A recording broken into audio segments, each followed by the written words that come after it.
आज के दीवान की समाप्ति होने से पहले अगर संगत में किसी ने कुछ पूछना हो तो पूछ सकता है।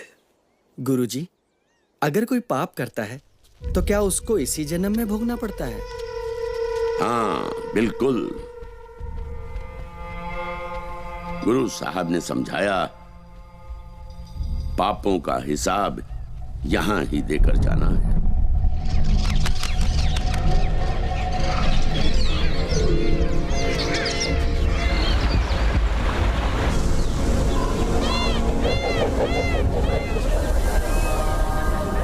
गुरु साहब ने मुस्कुराकर कहा, तो आखिर तुम पहुंच ही गए। बड़ी दूर से आए लगते हो। जी गुरुजी, हमें आशीर्वाद दीजिए। गुरु साहब ने कहा, वाहेगुरु तुम्हारी मुरादें पूरी करे। गुरुजी, पापी और अपराधी में क्या अंतर होता है? पापी वो होता है जो पाप करने के बारे में सोचे। अपराधी वो होता है जो उस सोचे हुए पाप को अंजाम तक ले जाए। क्या पापी का चेहरा पढ़ा जा सकता है? पापी का पाप उसके चेहरे पर साफ शब्दों में लिखा होता है, जिसको हम सिर्फ मन की आंखों से ही पढ़ सकते हैं। ये तो फिर आपके जैसे अंतर्यामी ही पढ़ सकते हैं।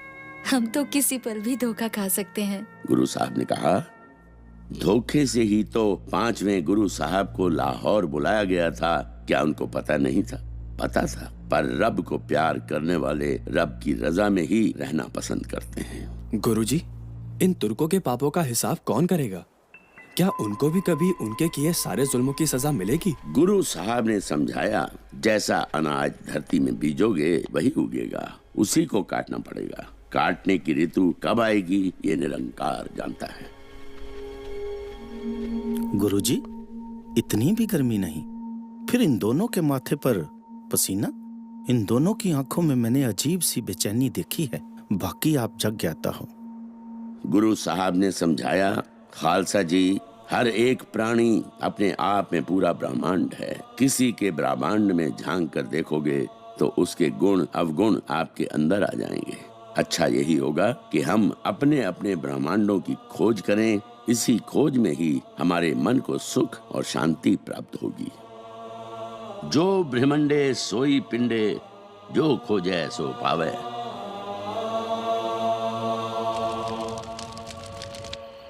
क्या सोच रहा है? किसी की पीठ पीछे वार करना मुझे तो ठीक नहीं लग रहा। कमाल है, पहली बार मिलकर गुरु का इतना असर हो गया तेरे पे।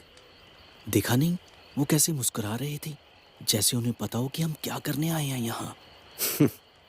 मैं तो उनकी मुस्कुराहट देखकर ही डर गया। गुरु साहब की आंखों में कितनी सच्चाई है, देखा तूने? मैं अपने शिकार की आंखों में उसे मारने के बाद देखता हूँ, ये देखने के लिए कि वो मर गया या नहीं। मैं तो कल सुबह ही वापस जा रहा हूँ। वही रूहानी गुरु के नए चेले, वो जिसका नाम वजीर खान है ना, उसके अंदर शैतान की रूह है। उसने तेरे इसी गुरु के बच्चों को कितनी बेरहमी से मारा था, याद है ना? अगर यहाँ से खाली हाथ गए ना तो वो तेरे साथ तेरे सारे परिवार को उससे भी ज्यादा बेरहमी से मारेगा। अब रब का नाम ले और शांत होकर सो जा। 2-4 दिनों में मैं गुरु का काम तमाम कर दूंगा। तू बाहर पहरा देना बस।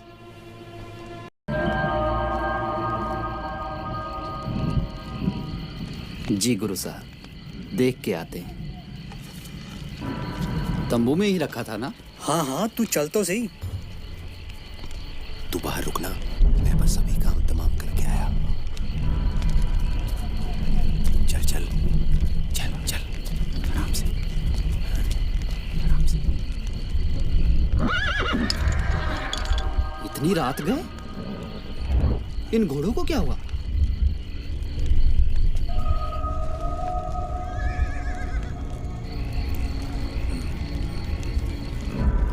चल देख के आते हैं।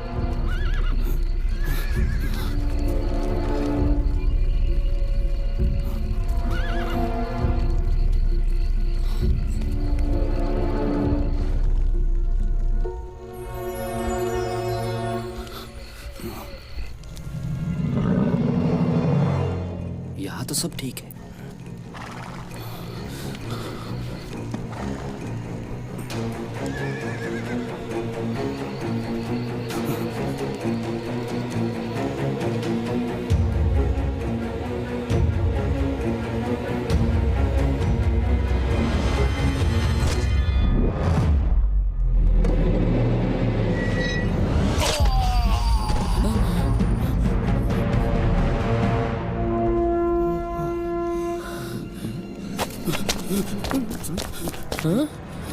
पकड़ो इसे। इसने अपने साथी के साथ मिलकर गुरु साहिब पे वार किया है।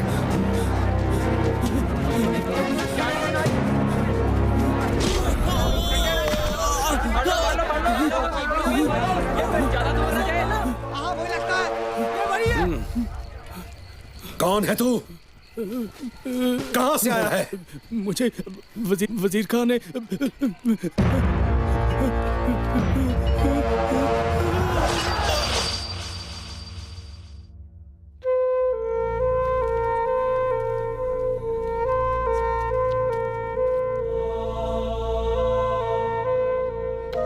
गुरु साहब का जख्म काफी गहरा था।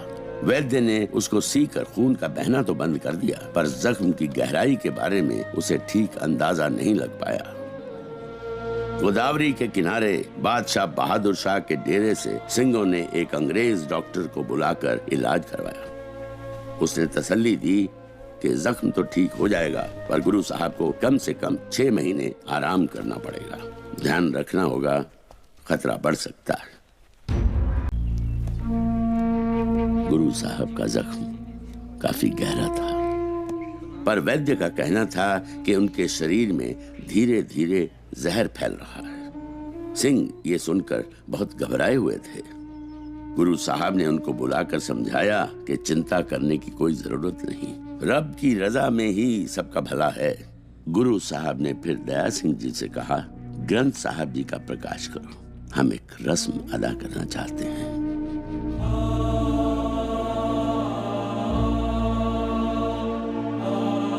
उन्होंने फिर ऐलान किया, खालसा जी, आज रस्मी तौर पर हम एक घोषणा कर रहे हैं।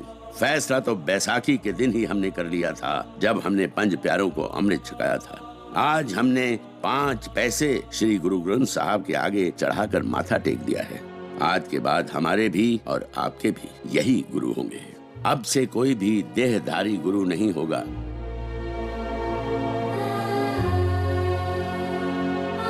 हमारी जोत श्री गुरु ग्रंथ साहब में विराजमान रहेगी और उस तक पहुंचने का एक ही रास्ता गुरु पंथ खालसा होगा।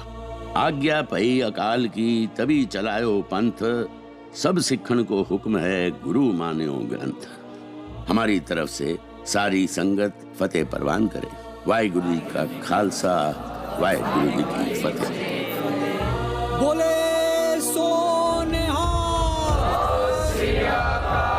श्री गुरु ग्रंथ साहब जी को गुरगद्दी सौंपने के बाद जिस शाम गुरु साहब ने संगत को दोबारा इकट्ठा किया, उस दिन नांदेड़ में सुबह बड़े अनहोने ढंग से हुई थी।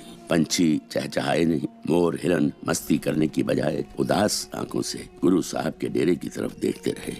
संगत भी घबराई हुई थी। गुरु साहब ने संगत को समझाते हुए कहा, खालसा जी, हमारी आपसे ये आखिरी मुलाकात है। आखिरी मुलाकात? आखिरी मुलाकात। हमारा जख्म हमें ईश्वर का संदेश दे रहा है।